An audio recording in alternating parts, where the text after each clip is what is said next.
പാഠം 160. പെണ്ണൊരുമ്പെട്ടാൽ.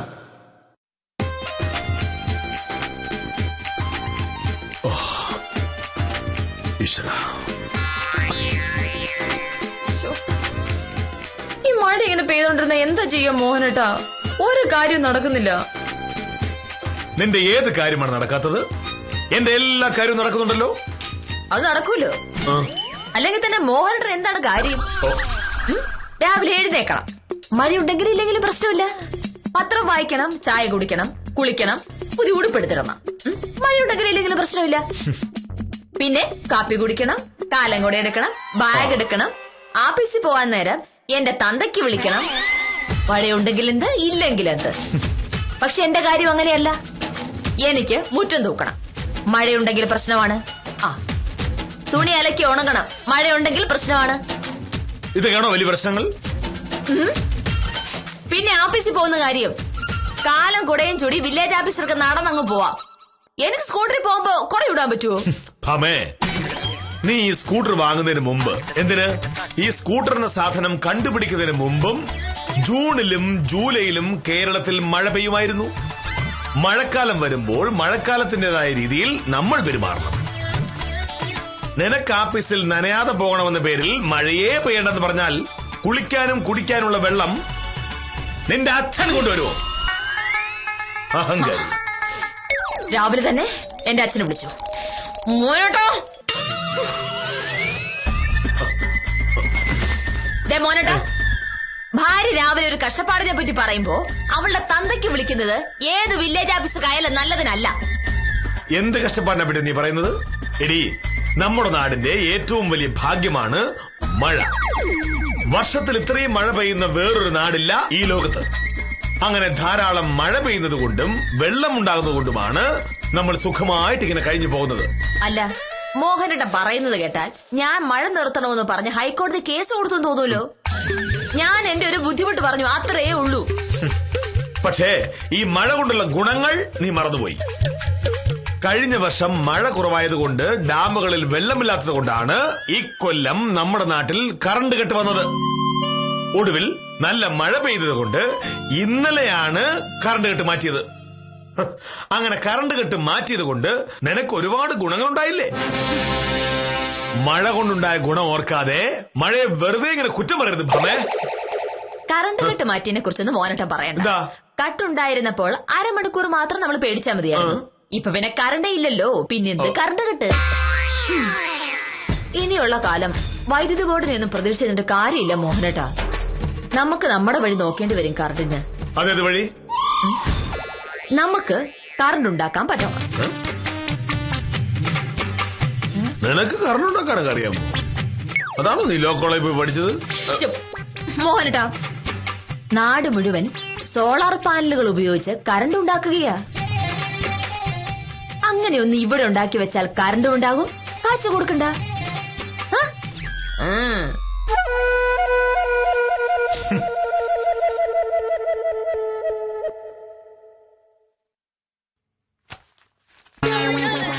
ഭമേ, നീ ഇപ്പോ വലിയ എന്തോ കാര്യം കണ്ടുപിടിച്ച പോലാണല്ലോ പറയുന്നത്. പക്ഷേ ഞാൻ ഈ സോളാർ പാനലിനെ പറ്റി വളരെ നേരത്തെ ആലോചിച്ചിരുന്നു. പക്ഷേ അതിന് ഭയങ്കര പൈസയാവും. അങ്ങനെ വലിയ പൈസയൊന്നും ആവില്ല മോഹനേട്ടാ. ഇനിയിപ്പോ കുറച്ച് പൈസ ആയാലെന്താ, പിന്നെ കറണ്ട് ചാർജ് കൊടുക്കണ്ടല്ലോ. ഉത്തമനല്ലേ ഇത്? സാറേ, 8 മണിക്ക് വരാമെന്ന് പറഞ്ഞതാ. സാർ ഇവിടെ ഉണ്ടായിരുന്നല്ലേ? അയ്യോ, എന്തൊരു മഴ സാറേ. ഞാൻ കുറച്ച് താമസിച്ചല്ലേ? താമസിച്ചു. പക്ഷെ താമസിച്ച മഴയെ കുറ്റം പറയണ്ട. ഓക്കെ, ഉത്തമന് മാത്രം അലംഭാവമാണ്. ഉത്തമ, ഈ വീട്ടിലെ സോളാർ പാനൽ സ്ഥാപിക്കുന്നതിനെ പറ്റി ഉത്തമന്റെ അഭിപ്രായം എന്താ? ഭയങ്കര അഭിപ്രായമല്ലേ? നമ്മുടെ നാട്ടില് ഇപ്പോഴതൊരു ഫാഷനല്ലേ സാറേ? എന്ത് നിങ്ങൾക്ക് താല്പര്യമുണ്ടാ? താല്പര്യമുണ്ടോ എന്ന് ചോദിച്ചാ ഉണ്ട്, താല്പര്യമുണ്ട്. എങ്കിൽ പറ സാറേ. സർക്കാർ ഏജൻസിയെക്കാളും വളരെ കുറച്ച് വില കുറച്ച് വളരെ ഉത്തരവാദിത്തത്തോടെ സോളാർ പാനൽ ഉണ്ടാക്കുന്ന ഒരാളെ എനിക്കറിയാം. കഴിഞ്ഞ ഒരു മാസം കൊണ്ട് നമ്മുടെ നാട്ടിൽ നിന്ന് മാത്രം 10-20 ഓർഡറാണ് ഞാൻ പിടിച്ചു കൊടുത്തിരിക്കുന്നത്. സാറിന് വേണോ? സാറിന് നമ്മുടെ റേറ്റ് കുറച്ച് അഡ്ജസ്റ്റ് ചെയ്ത് ചെയ്യാൻ പറ്റും. അങ്ങനെ അല്ല, അങ്ങനെ പ്രൈവറ്റ് പാർട്ടി വേണ്ട ഉത്തമ. നമുക്ക് ഏതെങ്കിലും സർക്കാർ ഏജൻസി മതി. അതെ, ഒരു കാര്യം ചെയ്യുമ്പോ സർക്കാർ ഏജൻസി ചെയ്യുന്നതാണ് എപ്പോഴും നല്ലത്. പക്ഷെ അതാവുമ്പം കാശ് ഒരുപാടാവും. ഞാൻ ഈ പറഞ്ഞ കേസാണെങ്കിൽ കുറച്ച് പൈസക്ക് തീരും. എന്തിനാണ് സാറേ വെറുതെ സർക്കാർ എന്ന് പറഞ്ഞു കയ്യിലിരിക്കുന്ന കാശ് വെറുതെ കളയുന്നത് എന്തിനാണ്? അത് പിന്നെ വേണ്ട ഉത്തമ, നമുക്ക് സർക്കാർ ഏജൻസി മതി. പക്ഷെ ഒരു കാര്യം എന്ന് പറഞ്ഞാൽ ഇനിയിപ്പോ പൈസ കുറവാണെങ്കിൽ നമുക്ക് വേറെ തർക്കം വേണ്ട. ഞാൻ ആളിനെ വിളിക്കാം. വിളിച്ച 10 മിനിറ്റിനുള്ളിൽ ആൾ ഇവിടെ എത്തും. വിളിക്കട്ടാ? ആരാ ആള്? വേറെ ആര്? സുമിത്ര എസ് നായർ.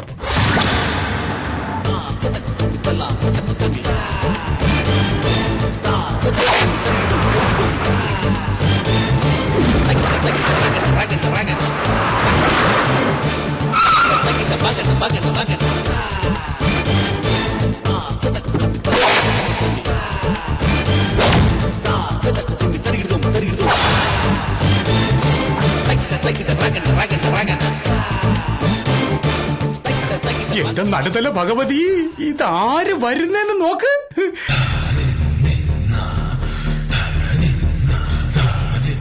സുമിത്ര എസ് നായരല്ലേ? ഇപ്പൊ വക്കീലെന്തൊന്ന് പറയുന്നത്? ഞാൻ പറഞ്ഞ സത്യമല്ലേ? എന്ത് ഉത്തമൻ പറഞ്ഞത്?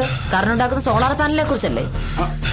എന്റെ വക്കീലെ, ആളെ കണ്ടാൽ അറിഞ്ഞൂടെ? ഈ പുള്ളിക്കാരി വിചാരിച്ച വക്കീലിന് ആവശ്യമുള്ള കറണ്ട് ഇവിടെ ഉണ്ടാവും.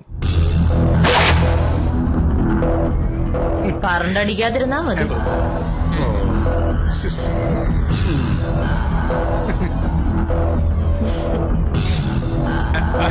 വരണം വരണം. നമസ്കാരം. നമസ്കാരം. ഞാൻ മോഹനകൃഷ്ണൻ, വില്ലേജ് ഓഫീസറാണ്. വില്ലേജ് ഓഫീസർ എന്ന് പറഞ്ഞാൽ അറിയാലോ, ഈ വില്ലേജിന്റെ മുഴുവൻ ചുമതലയും എനിക്കാണ്. അതുകൊണ്ട് തന്നെ ഞാൻ വിചാരിച്ചാൽ, എന്താ അവരുടെ പേര്? സുമിത്ര എസ് നായർ. സുമിത്രയ്ക്ക് ഇവിടെ ഒരുപാട് ബിസിനസ്സുകൾ ചെയ്യാൻ പറ്റും. ഒരു വില്ലേജ് ഓഫീസർ എന്ന് പറഞ്ഞാൽ അത്ര വലിയ ആളാണോ? പിന്നല്ലേ ഉത്തമ, ഇവർക്ക് വില്ലേജ് ഓഫീസറെ പറ്റി വലിയ അറിവില്ലെന്ന് തോന്നുന്നു. അറിയാം. അങ്ങനെ പറയരുതേ. ഇങ്ങോട്ട് വാ. എന്താ സാർ എന്താണ് അവരെ പറ്റി കരുതിയത്? എന്താ? നമ്മുടെ സംസ്ഥാനത്തിലെ മുഖ്യമന്ത്രി വരെ അവരെ പോക്കറ്റിലല്ലേ? പോക്കറ്റിലോ? അവര് സാരിയിൽ എടുത്തിരിക്കുന്നത്. അയ്യോ, ഞാനൊരു ഭംഗി വാക്ക് പറഞ്ഞ് അതങ്ങ് പൊലിപ്പിച്ചതാണ്. സാറേ, ഈ പറയുന്ന സുമിത്രയുടെ കയ്യിൽ നിന്ന് സോളാർ പാനൽ വാങ്ങിച്ചിരിക്കുന്ന ആരൊക്കെന്ന് അറിയാമോ? ആരൊക്കെയാ? സംസ്ഥാന മുഖ്യമന്ത്രി, കേന്ദ്രമന്ത്രി, MLA, ഒരുവിധപ്പെട്ട സകല മന്ത്രിമാര് ഇവരുടെ സ്വന്തം ആളല്ലേ. അത് മാത്രമല്ല, മുഖ്യമന്ത്രിയുടെ പേഴ്സണൽ സ്റ്റാഫിൽപ്പെട്ട കണാപ്പൻ, മൂപ്പൻ, നിൽപ്പൻ, ഇരിപ്പൻ, കിടപ്പൻ, കിണിപ്പൻ തുടങ്ങിയ സകല ഊപ്പന്മാരും അലവലാദികളും ഇവരുടെ ആൾക്കാരാണ്. ഈ പറയുന്ന കാപ്പനെ രാത്രി 1 മണിക്ക് 12 മണിക്കും ഒക്കെ ഈ പറയുന്ന സുമിത്ര എസ് നായരെ വിളിക്കാറുണ്ട്. രാത്രിയിലോ? അതിനാ? എന്റെ സാറേ, ഈ സൗരോർജം എന്ന് പറയുന്നത് എന്താണെന്ന് സാറിന് കൃത്യമായിട്ട് അറിഞ്ഞൂടാത്തോണ്ടാ. ഈ സൗരോർജം എന്ന് പറയുന്നത് സൂര്യനിൽ നിന്നുള്ള ഊർജ്ജമാണല്ലോ. രാത്രി 12 മണിക്ക് എന്ത് സൂര്യൻ, എന്ത് സൗരോർജം? ഇങ്ങനെ വലിയ വില്ലേജ് പറഞ്ഞോണ്ടേ അലക്കി തേച്ച ഷർട്ടും മുണ്ടും ഇട്ടുകൊണ്ട് നടന്നു കഴിഞ്ഞാൽ ലോകത്ത് നടക്കുന്ന ഒന്നും അറിയൂല. ആടെന്തറിഞ്ഞു അങ്ങാടി വാണിഭം. ഞാൻ പറഞ്ഞതേ, റവന്യൂ വകുപ്പ് മന്ത്രിയെ നിയന്ത്രിക്കുന്ന മുഖ്യമന്ത്രി പോലും ഇവരുടെ സ്വന്തം ആളായതുകൊണ്ട് വെറുതെ വില്ലേജ് ഓഫീസറാണെന്ന് പറഞ്ഞുകൊണ്ട് ആളായിട്ടൊരു കാര്യമില്ലെന്നാണ്. സാറേ, ഈ വില്ലേജ് ഓഫീസർ എന്ന് പറഞ്ഞാൽ അവർക്ക് പുല്ലാണ്, പുല്ല്. സാറോടൊന്ന് ഞാൻ വരണം. മാഡം, അതെ, മോഹൻ സാർ ഒരു പ്രത്യേക ടൈപ്പാണ്. ഓരോന്നിങ്ങനെ പറഞ്ഞുകൊണ്ടിരിക്കും. മാഡം വന്ന കാര്യങ്ങൾ പറഞ്ഞ് ഓർഡർ വാങ്ങി സ്ഥലം വിടാൻ നോക്ക്. അല്ലെങ്കിലും എനിക്ക് പോയിട്ട് തിരക്ക് ഒരുപാടുണ്ട്. ഇന്നും നാളെയുമായിട്ട് 65 സൗരോർജ്ജ പ്ലാന്റാ ബുക്കിംഗ് ആയിട്ടുള്ളത്. സമയമില്ല ഉത്തമ. എനിക്കറിയാം. പിന്നെ ഉത്തമൻ ഈ ഭാഗത്ത് 10-15 ഓർഡർ എനിക്ക് പിടിച്ചു തന്നത് കൊണ്ട് മാത്രമാ ഉത്തമൻ വിളിച്ചപ്പോഴേ ഞാനിങ്ങി പോന്നത്. പിന്നെ എന്റെ കമ്മീഷന്റെ കാര്യം ഞാൻ എന്റെ ഉത്തമ, അത് പിന്നെ ഞാൻ ചെയ്യാതിരിക്കൂ. പിന്നെ എനിക്ക് കമ്മീഷൻ തരുന്ന കാര്യം സാറിനോട് പറയരുതേ. അപ്പൊ വന്നേ.